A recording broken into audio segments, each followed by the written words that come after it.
Welcome back to Inside Texas Politics. Education advocates here are closely watching what's happening in Florida. The State Board of Education in Florida there approved brand new textbooks that say that slaves learned valuable skills while they were in captivity.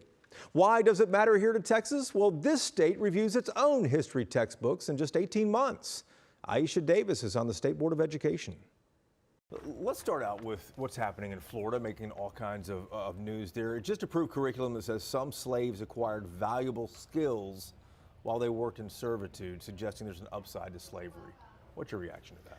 I was very disappointed when I was made aware of that language. We had something similar here in Texas last year where involuntary relocation was suggested to be used instead of saying slave trade in our standards. So I'm very disappointed that history is becoming so distorted.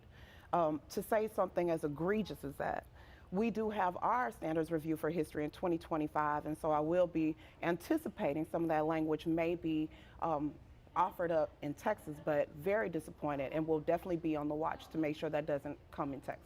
Yeah, so Texas is looking at all of its history courses in a year and a half in 2025. You think some of that Florida language might creep into Texas? Oh, absolutely. A lot of things that I've seen in Florida have been coming here to Texas.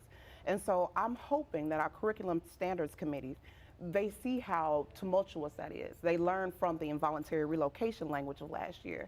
And they're really more in tune with making sure that history is accurate for our students. A couple of years ago, you did get the board to unanimously pass a social studies curriculum for African Americans. I think it's similar to or on a parallel course with a Mexican American studies course. How has that been received statewide? Oh, everybody has been so excited about the course. We have districts everywhere across Texas who are adopting it, thousands of students that are enrolled in the course, and it's growing every year. Actually, now we have a new course, Native American Studies, that's being piloted in Grand Prairie ISD. So it's really opened up a door for a lot of our innovative courses, looking at a lot of different cultures. So it's very exciting for students to get to see themselves when they learn. Looking back, are you surprised that passed unanimously? In those days, I was not. A lot of the conversations about critical race theory didn't come until after we passed that African American Studies course. And then after that, it started to be like, well, let's take another look at this course and perhaps change some things. So at that time in 2020, when we unanimously adopted it, there was no discussion of this critical race theory. It was a lot of celebration about different cultures and classes, like the Mexican American Studies, African American Studies, and now we're in a different space.